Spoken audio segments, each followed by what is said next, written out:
जय हिंद। आइए अब हम लोग एक न्यू करंट अफेयर्स टॉपिक्स के बारे में जानेंगे। जैसा आप लोगों ने टाइटल में देख लिया कि भारत में अब 5G लॉन्च होने वाला है। ठीक है, इसका जो है डिपार्टमेंट ऑफ टेलीकम्युनिकेशन के या फिर मिनिस्ट्री ऑफ इंफॉर्मेशन के द्वारा जो है इसका सूचना दिया गया है 5G लॉन्च इन इंडिया। कब लॉन्च होगा? तो नेक्स्ट क्वार्टर, मतलब इसी क्वार्टर में, ठीक है, लॉन्च किया जाएगा। जैसे देखो बहुत सारे ऐसे शहर हैं, गुड़गांव है, बेंगलोर है, कोलकाता है, मुंबई है, दिल्ली है, और ऐसे कई एक ऐसे सिटीज़ हैं, मेट्रोपॉलिटन सिटीज़, ठीक है, वहाँ जो है 5G को लॉन्च जो है एज ए ट्रायल बेसिस पे अभी तो चल रहा है, लेकिन आने वाले समय में उसे लॉन्च कर दिया जाएगा 2-3 महीना के अंतराल में। ठीक है, तो ऐसी उम्मीद जताई जा रही है कि 2022 तक जो है पूरे के पूरे देश में, मतलब at the end of the 2022 5G जो है पूरे के पूरे देश में इसका प्रचार प्रसार हो जाएगा। देखिए, एक्विजिशन ऑफ 5G स्पेक्ट्रम, देखो कहीं भी होता है ना कि स्पेक्ट्रम की पहले नीलामी की जाती है। ठीक है, जैसे घर होता था पहले कि जो कर्ज नहीं देता था उसका घर जो है कोर्ट के द्वारा नोटिस जारी होने के बाद नीलाम कर दिया जाता था, उसी तरह इसकी नीलामी होती है, मतलब सरकार के द्वारा की जाती है।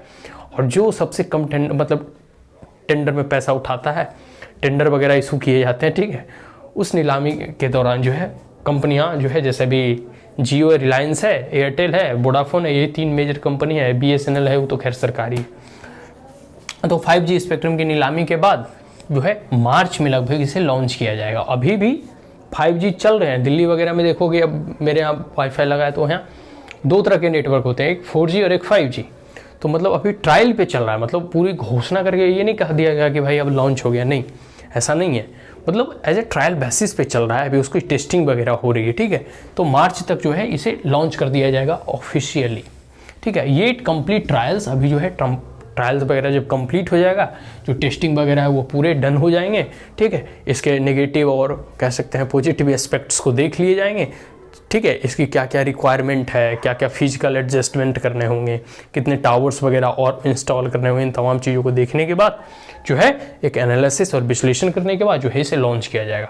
तो जो कह सकते हैं ना कि फाइनल अथॉरिटी जो होती है ना, telecom regulatory authority of India, जिसे हम लोग शॉर्ट में ट्राई कहते हैं, ट्राई के अप्रूवल के बाद ये जो है ना कह सकते हैं फाइनल स्टेक होल्डर्स है, जिसके कंसल्टेशन के बाद जो है अपनी रिपोर्ट को और अपने रिकमेंडेशंस को जब ये सबमिट करेगी डिपार्टमेंट ऑफ टेलीकम्युनिकेशन को, तो उसके बाद ही इसे लॉन्च करना, मतलब ट्राई के अप्रूवल के बाद ही इसे लॉन्च किया जाएगा। ठीक है, तो ऐसा मान के चलो कि मार्च तक जो है जो है वो इसे लॉन्च कर देगी सरकार। सरकार क्या करेगी? सरकार तो अपना BSNL लॉन्च करेगी, जो भी प्राइवेट जो कंपनियां हैं, ठीक है, जियो, रिलायंस वगैरह हो गया, या फिर आपका एयरटेल हो गया, वोडाफोन, ठीक है, ये लॉन्च करेगी। आगे है प्राइवेट टेलीकॉम जितने भी है ना, वो प्रोग्रेस को अभी देख रहे हैं, 5G रोल आउट को कैसे इम्प्लीमेंट करना है, कैसे इसे मतलब एक प्रकार से कह सकना कैसे लाना है, इसकी कैसी टेस्टिंग करनी है, क्या इंफ्रास्ट्रक्चर की आवश्यकता होगी, इन तमाम चीज़ों के बारे में पहले जितने भी private company, private stakeholders हैं, वो सारे के सारे जो हैं वो पूरे के पूरे अपने जो है अपने स्तर पर जो है एनालिसिस कर रहे हैं। और मैंने पहले ही बताया कि दिल्ली में इसका तो भाई ट्रायल चल रहा है। ठीक है, और आगे है कंडक्टिंग ट्रायल, और ट्रायल को जो है कंडक्ट कर रहे हैं। ठीक है, आगे है टेस्टिंग स्पीड वगैरह को टेस्ट करने का प्रयास कर रहे हैं कि कितना स्पीड जाता है। जैसे 4G की कुछ कैपेसिटी थी और 5G लॉन्च हो रहा है, इसका मतलब मैनीफोल्ड इसका स्पीड जो है वो बढ़ जाएगा। अभी हम लोग देखते हो, मतलब 5G चलाते हैं तो MB में स्पीड आता है, और जो 4G चलाते हैं तो MB में आता है, 5G जब आएगा ना तो GB में जाएगा। Is that clear? मतलब गीगाबाइट की स्पीड से नेट चलेगा। तो बिल्डिंग है इंडिजीनियस 5G नेटवर्क, और साथ साथ इस बात पे भी चर्चा हो रही है कि किस प्रकार से हम अपने घरेलू इंडिजीनियस स्वदेशी 5G नेटवर्क को बिल्डअप करें। आगे है 5G नेट जनरेटर, जो एक प्रकार से कह सकते हैं ना कि नेट जनरेटर है, जो कि मोबाइल ब्रॉडबैंड भी कहते हैं। ठीक है, वायर ब्रॉडबैंड, मोबाइल ब्रॉडबैंड जो है, ठीक है, और LTE है, मल्टीमीटर वेव स्पेक्ट्रम है। इसकी लेटेंसी जो रहती है ना वो बहुत कम रहती है, लो लेटेंसी की होती है, हाई फ्रीक्वेंसी होता है। इंक्रीज कैपेसिटी, स्वाभाविक सी बात है, स्पीड वगैरह बढ़ेगा तो कैपेसिटी तो इंक्रीज हो ही जाएगा। और इसके साथ साथ जैसे जैसे इसकी स्पीड मतलब इंक्रीज होगी, ठीक है, तो इसके जो है ना कि यूज जो है मल्टी फोल्ड में हो जाएगा, और टेलीकम्युनिकेशन एज ए प्राइमरी और रॉ मटेरियल के तौर पर यूज किया जाएगा। जैसे नए स्टार्टअप खुले जा सकते हैं, फिर ठीक है, आर्टिफिशियल इंटेलिजेंस में इसका प्रयोग किया जा सकता है। ठीक है, और इसके साथ साथ बहुत सारे ऐसे इंडस्ट्री जो कि टेलीकम्युनिकेशन के ऊपर डिपेंडेंट है। अब जैसे शहरों में जितने भी साइबर कैफ़े वगैरह या फिर जो भी बहुत बड़े बड़े छोटे बड़े जो स्टार्टअप्स हैं ना, वो एज अ बेस इंडस्ट्री के रूप में इस टेलीकम्युनिकेशन और इस नेटवर्क का यूज करती है और अपने आने वाले समय में एक नए स्टार्टअप, एक नए तकनीक के जरिए जो है वो एक नई चीज़ का इन्वेंशन करते हैं। तो इस चीज़ को लॉन्च होने के बाद जब इसकी स्पीड जो है MB में नहीं गीगाबाइट में जाएगी, तो हर चीज़ की कह सकते हैं ना कि क्लैरिटी, और सबसे बड़ी बात है कि कोई भी चीज़ को ट्रांसफ़र करना हो उसकी स्पीड बहुत मतलब जल्दी हो जाएगी। तो हर चीज़ को अब वे एक प्रकार से ना उसमें गति प्रदान मिलेगा, उसको एक गति मिलेगा। इसको रिस्क को लेकर भी चर्चा की कह जाए कि मतलब जो भी मतलब पर्यावरणविद होते हैं ना, एनवायरमेंटलिस्ट रहते हैं, उनका ऐसा मानना है कि इसका जो है बहुत ही रिस्क होगा, हेल्थ फैक्टर पे ये नेगेटिवली इम्पैक्ट करेगा।